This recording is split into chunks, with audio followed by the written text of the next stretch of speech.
ఇంతకుముందు వీడియోలో ద్వితీయ మనసు యొక్క డిలో మీ గెలుపుల, ఓటముల, సంతోషాల, దుఃఖాల సమాచారం మాత్రమే కాదు, మీ గతం ద్వారా సృష్టించబడిన భవిష్యత్తు ఊహలు, భయాలు, కోరికలు కూడా ఉంటాయి అని తెలుసుకున్నాం కదా. ఇంత సమాచారాన్ని మోసుకుంటూ నిరంతరంగా మీ వెంటే తిరుగుతున్న అది మీకు మిత్రుడా లేక శత్రువా, ఈ వీడియోలో తెలుసుకుందాం. అందులో సంతోషపెట్టే అంశాలు మరియు బాధించే అంశాలు రెండూ కూడా ఉంటాయి. సంతోషం అనే పండు కోసం చేయి పెట్టినప్పుడు ఆ బుట్టలో బాధ అనే పాము కాటు వేయవచ్చు.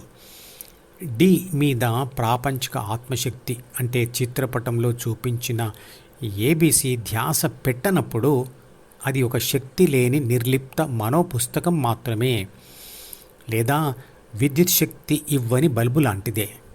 స్విచ్ ద్వారా విద్యుత్ శక్తి ఇచ్చినప్పుడు ఆ బల్బు వెలిగినట్లే ఆత్మ యొక్క ధ్యాస పెట్టగానే ఆ మనోపుస్తకంలోని విషయాలు సజీవమైపోతాయి.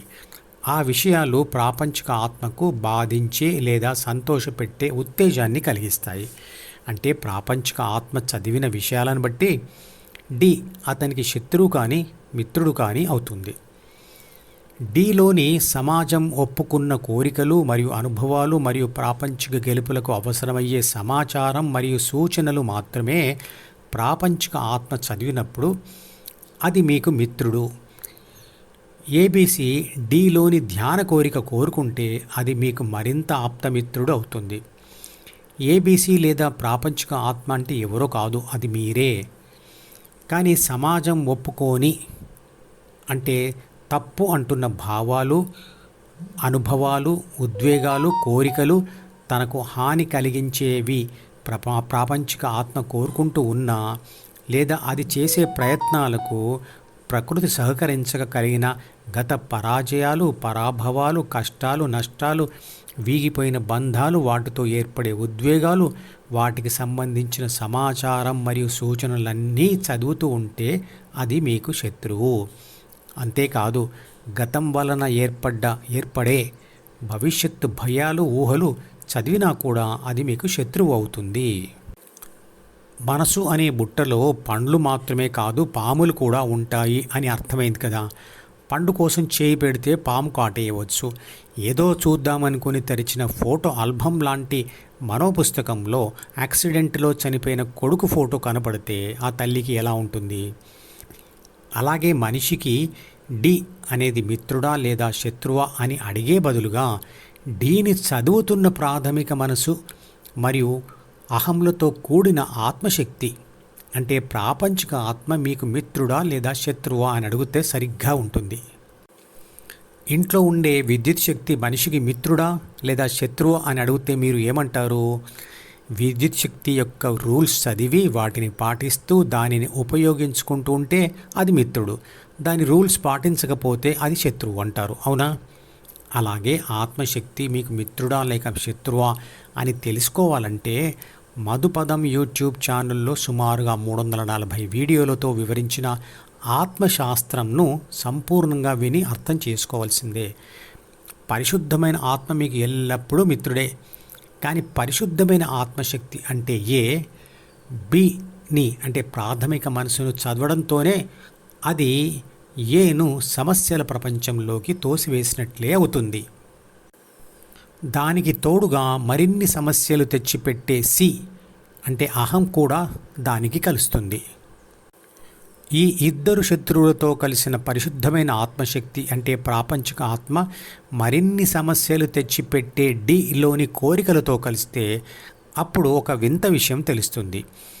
ఎప్పుడైతే ఏబిసిడి కలిసి ఈ అంటే జ్ఞానేంద్రియాల ద్వారా ప్రకృతిలోకి వెడుతుందో అప్పుడు ఏ ఫలితం ఇవ్వాలో ప్రకృతి మాత్రమే నిర్ణయిస్తుంది.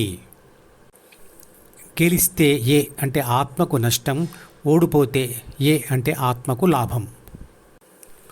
ప్రకృతి అంటే చుట్టూ ఉండే ప్రపంచం ఒక్కోసారి ఆత్మకు లాభం చేస్తుంది, ఒక్కోసారి నష్టం చేస్తుంది. ఆత్మశక్తి కూడా విద్యుత్ శక్తి లాంటిదే కాబట్టి దాని రూల్స్ను పాటిస్తూ ఉపయోగించుకుంటే అది మనకు మిత్రుడు అవుతుంది లేదా శత్రువు అవుతుంది. ధ్యానం చేయడం కూడా అందుకొరకే.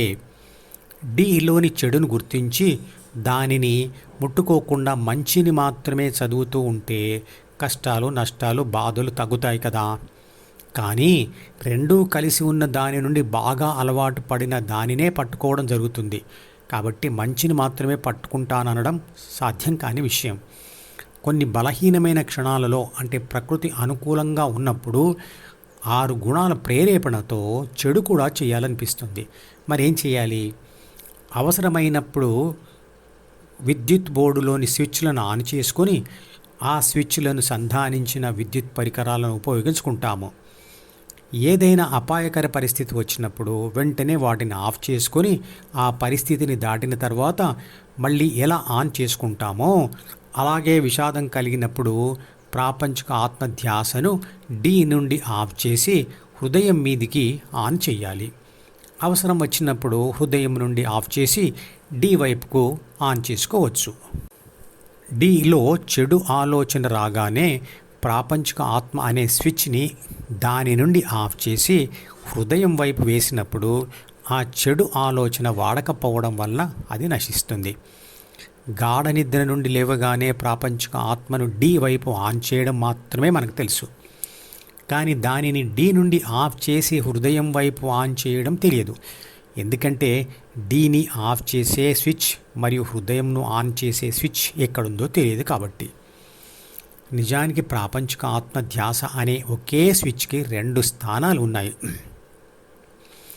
ఒకటి పైకి, రెండవది కిందికి. పైకి ఉండేది డి స్థానం, క్రిందికి ఉండేది హెచ్ అంటే హృదయం స్థానం. ఇది స్టేర్ కేస్ లైట్ స్విచ్ లాంటిది. ప్రాపంచిక ఆత్మ ధ్యాస అనే స్విచ్ని పైకి వేస్తే దాని ధ్యాస డీకి కనెక్ట్ అవుతుంది. కిందికి వేస్తే డి ఆఫ్ అయిపోయి ఏబీసీ ధ్యాస హృదయానికి కనెక్ట్ అవుతుంది. లోనికి తీసుకున్న శ్వాస ఎక్కడి నుండి అయితే వెనక్కి మళ్ళుతుందో ఆ కూడలి ప్రాంతమే హృదయం. శ్వాస ద్వారా మాత్రమే ఆ ప్రాంతాన్ని స్పృశించవచ్చు. శ్వాస మీద ధ్యాస పెట్టడం వల్ల ఆ హృదయ ప్రాంతాన్ని స్పృశించవచ్చు. హృదయం ఎక్కడుందో ధ్యాన సాధనతో కనుక్కున్న తర్వాత అక్కడ స్థిరంగా ఉండే సమయాన్ని పెంచుకోవాలి. అలా పూర్తిగా అలవాటైన తర్వాత ఆత్మధ్యాస అనే స్విచ్ని ఎటువైపు అంటే అటువైపు వేసుకోవచ్చు.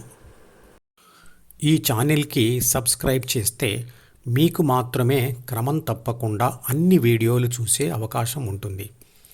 ఇతరులకు షేర్ చేస్తే మీ వల్ల వారికి కూడా ఈ వీడియోలు చూసే అవకాశం వస్తుంది.